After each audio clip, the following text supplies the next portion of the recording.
Bank যেখানে আপনাকে 10 বছর 15 বছর পরে যে নিশ্চিত করবে যে আপনি এত টাকার মালিক, সেখানে ইন্স্যুরেন্স আপনাকে কি করছে, প্রথম দিন থেকে নিশ্চিত করছে আপনি 20 লাখ টাকার মালিক আপনার পরিবার। তাহলে আপনি বীমা করার পরে যদি আপনি পৃথিবীতে নাও থাকেন, আপনার পরিবার 20 লাখ টাকার মালিক। আবার আপনি যদি পৃথিবীতে থাকেন এবং আপনি আলহামদুলিল্লাহ আর্থিক অবস্থা ভালো থাকে, আপনি চালিয়ে গেলেও মেয়াদ করতে গিয়ে 20 লাখ টাকার মালিক। তাহলে বীমাতে সঞ্চয় করার সঙ্গে সঙ্গে আপনি বেঁচে থাকেন আর না থাকেন, আপনার পরিবার কিন্তু সেম পরিমাণ টাকা পাবে। অর্থাৎ আপনার পরিবারের যে ভবিষ্যতের প্রয়োজনটা, এই প্রয়োজনটা কিন্তু মেট আপ হবে, যেটা হচ্ছে ইন্স্যুরেন্সের মূল লক্ষ্য। যদি আমি বলি আমার হচ্ছে প্রথমত যদি আমি বলি যে আমি কি হতে পারি, এখানে যে কোনো সময় আমার কি হতে পারে, আমি অসুস্থ হতে পারি, এর একটা ঝুঁকি। আমি কি হতে পারি, আমি দুর্ঘটনা ঘটতে পারে আমার ঘটতে পারে, এটা একটা ঝুঁকি, ঠিক আছে কিনা? জি। তারপর কি হতে পারে, আমার মৃত্যু হতে পারে, এটা কি একটা ঝুঁকি, ঠিক আছে কিনা? এবং আমি কি বার্ধক্যে চলে আসবো একটা সময়, ঠিক আছে কিনা? এটা একটা আমার জন্য ঝুঁকি। এখন কথা হচ্ছে যেটা যে এই ঝুঁকিগুলো আমার লাইফে যে কোনো আসতে পারে, কিন্তু এই ঝুঁকির বিপরীতে আমার সমস্যাটা কি হতে পারে। ফর এক্সাম্পল, আপনি একজন পরিবারের কর্তা, আমি একজন একটা পরিবারের কর্তা, ঠিক আছে কিনা? আমি যে কোনো সময় অসুস্থ হয়ে গেলে আমার ইনকাম বন্ধ হয়ে যেতে পারে, ঠিক আছে কিনা? কিন্তু আমি কিন্তু আমার ভবিষ্যতের প্রয়োজন আছে, যেমন আমার সন্তান আছে, আমি তাদেরকে মানুষ করতে হবে, এখন মোটামুটি টাকা লেগে যাবে একটা সময় পরে গিয়ে আমার সন্তানের জন্য, তাদেরকে মানুষ করার জন্য, ঠিক কিনা? আমি সেভিংসটা মূলত সঞ্চয়টা করছি কেন, এটা প্রয়োজন মেটানোর জন্য। কি জন্য করছি আমি? প্রয়োজনের তাগিদে। হ্যাঁ, প্রয়োজন মেটানোর জন্য মূলত।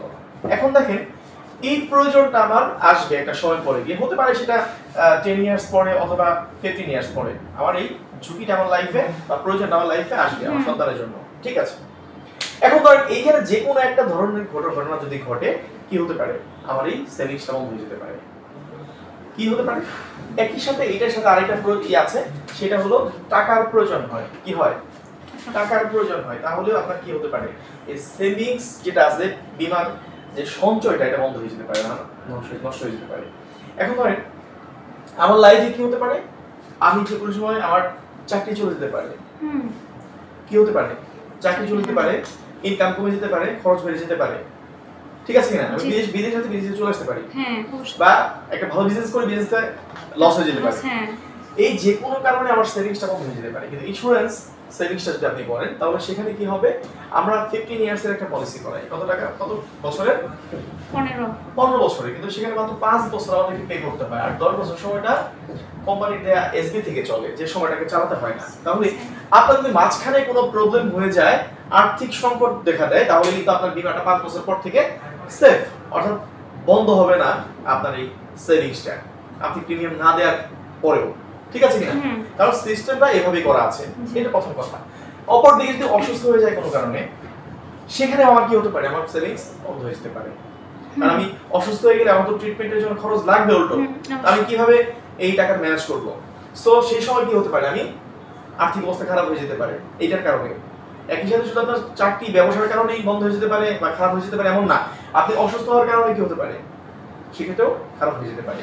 তাহলে একদিকে যেমন 40% থেকে 50% পর্যন্ত ট্রিটমেন্টের স্যাক্রিফাইস আপনি পাবেন, অপর দিকে আপনি 5 বছর পর থেকে টেনশন নাই, দুই দিক থেকে কিন্তু আপনি সেভ পাচ্ছেন যদি আপনি কি করেন, ইন্স্যুরেন্স সেভিংসটা করেন। তাহলে সেই ক্ষেত্রে একই সাথে দুর্ঘটনা ঘটলে, যদি এক কিস্তি জমা করেও যদি এই ক্লায়েন্ট কখনো কি হয়, যদি তার পঙ্গুত্ব বরণ করে, এক দুর্ঘটনা ঘটে সে পঙ্গু হয়ে যায়, সঙ্গে সঙ্গে সে 50% টাকা চিকিৎসা খরচ পাবে। যত টাকা বিমা করেছে, 10 লাখ টাকা বিমা করলে 5 লক্ষ টাকা ট্রিটমেন্ট খরচ পাবে, এবং নেক্সট প্রিমিয়াম যা আছে এই প্রিমিয়ামগুলো মকুব হয়ে যাবে, আর কোনো কিছু জমা করতে হবে না।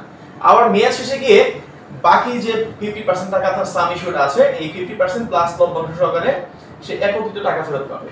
আচ্ছা, এখন আমার কথা হলো যেটা, যে আপনি দুর্ঘটনার ক্ষেত্রেও কিন্তু আপনি কোনো চিন্তা করতে হচ্ছে না, আপনি যে কোনো সময় এরকম কোনো ঘটনা ঘটলে আপনি টাকা পাচ্ছেন উল্টো, পাশাপাশি কিস্তিগুলো মকুব, মেয়াদ পূর্তিতে আবার বাকি টাকা লাভ সহকারে আপনি ফেরত পাচ্ছেন।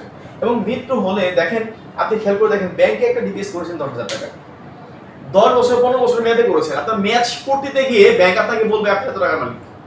কিন্তু ইন্স্যুরেন্সে আপনি যদি আপনি ধরেই 10,000 টাকার একটা কিস্তি জমা করে আপনি পৃথিবীতে নেই, তবু আপনার পরিবার 20 লক্ষ টাকার মালিক। ঠিক আছে কিনা? তাহলে ব্যাংক যেখানে আপনাকে 10 বছর 15 বছর পরে যে নিশ্চিত করবে যে আপনি এত টাকার মালিক, সেখানে ইন্স্যুরেন্স আপনাকে কি করছে, প্রথম দিন থেকে নিশ্চিত করছে আপনি 20 লাখ টাকার মালিক, আপনার পরিবার। তাহলে আপনি বীমা করার পরে যদি আপনি পৃথিবীতে নাও থাকেন, আপনার পরিবার 20 লাখ টাকার মালিক।